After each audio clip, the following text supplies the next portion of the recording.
বন্ধুরা, আপনারা আশা করি সকলে ভালো আছেন আর সুস্থ আছেন। আমরা সকলে ভালো আছি।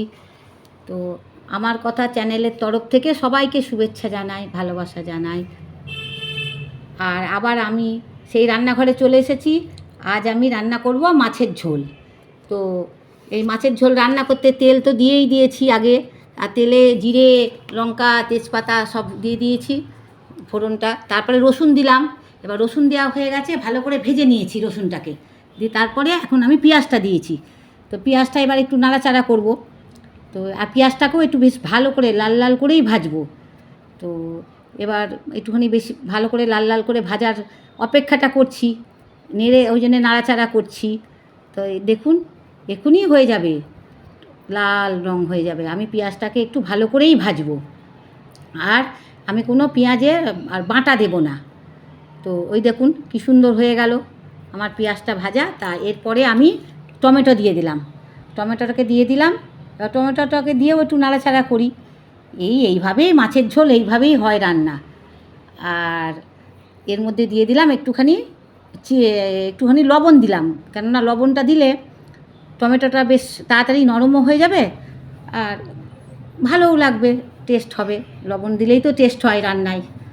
তো লবণটা দিলাম। এবার আমি আস্তে আস্তে ওই জিরে, আদা যা দেয় আর কি মাছের ঝোলের মশলা, তো জিরে, আদা, তারপরে একটুখানি শুকনো লঙ্কা, তারপরে একটুখানি কাশ্মীরি লঙ্কার গুঁড়ো, এগুলোকে সব জলে ভিজিয়ে রেখেছি। তো এটা ভাজা ভাজা হয়ে গেছে। এবার আমি এটাকে এই যে ভিজিয়ে রেখেছিলাম, তো এবার আমি ওটাকে ঢেলে দেবো। দিয়ে এবার আমি ভালো করে নাড়াচাড়া করব। এই মশলাটাকেও খুব ভালো করেই ভাজবো। দেখবেন কী সুন্দর রং এসে যাবে।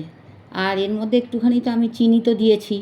চিনি না দিলে তো টমেটো দেওয়া আছে, চিনি তো লাগবেই। তো একটু চিনি দিয়েছি।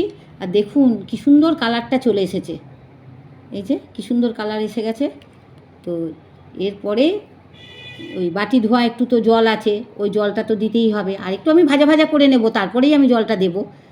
তো আপনারা দেখছেন তো আপনারা দেখুন আমার রান্না। আর ওই যে বলেছি আমি আমার মতো রান্না করি। আর এইখানে আমি আলু সেদ্ধ করেই রেখেছি, আজকে আমি আর আলুটা ভাজিনি। তো ওই সেদ্ধ করা আলুতেও কিন্তু আমি নুন দিয়েছি। তো নুন দিয়ে আলুটা সেদ্ধ করেছি। এবার আমি ওই কষা মশলাটার মধ্যে আমি আলুটাকে দিয়ে দিলাম। এবার মশলাটাকে একটু আলুটাকেও ওই মশলার সঙ্গে ভালো করেই ভাজা ভাজা করব। তো এই যে ভাজা ভাজা হোক। আর আমি বলেছি, আগেও বললাম যে আমি আমার মতন করেই রান্না করি। আর এই যে ভালো করে আরেকটু ভালো করে যেই ভাজাটা হয়ে যাবে, আর আমি তো সামনে থেকে দেখছি সুন্দর ভাজা হয়েছে। তো এবার আমি ওই মশলা ধোয়া জল ছিল, বাটিটা ধোয়া আর কি, সেই জলটাকে আমি ওর মধ্যে ঢেলে দিলাম। দিয়ে এবার দেখুন কত সুন্দর কালারটা এসেছে। আমি সামনে থেকেও এই কালারই দেখতে পাচ্ছি। তো খুব সুন্দর কালার এসে গেছে। আর এবার আমি আরেকটু জল দিলাম, আরেকটু জল দিয়েছি। দিয়ে এবার আমি জিনিসটাকে ঢাকা দিয়ে একটু ফুটতে দেবো, কেননা আমার তো ধরুন আলু সেদ্ধই করা আছে। তো বেশিক্ষণ আমার সময়ও আর লাগবে না। তার এখানে এই যে মাছে আমি নুন হলুদ সুন্দর করে মাখিয়ে রেখেছি। তা এই মাছটাকে কিন্তু আমি আলাদা করে ভাজছি। আমার ঝোলটা তো আলাদা কড়াইয়ে হলো, আমি মাছটাকে আলাদা কড়াইয়ে আবার ভেজে এই যে এবার আমি দিচ্ছি। আবার মাছটা আলাদা করে ভেজে আমি ঝোলের মধ্যে দেবো। ভাজা আমার হয়ে গেছে মাছটা।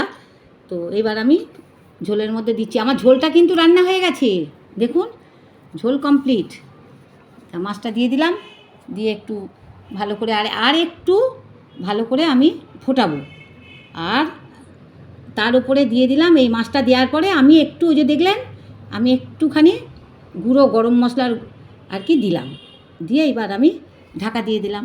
তো যাই হোক, আমার রান্না দেখবেন, আপনারা ভালো থাকবেন।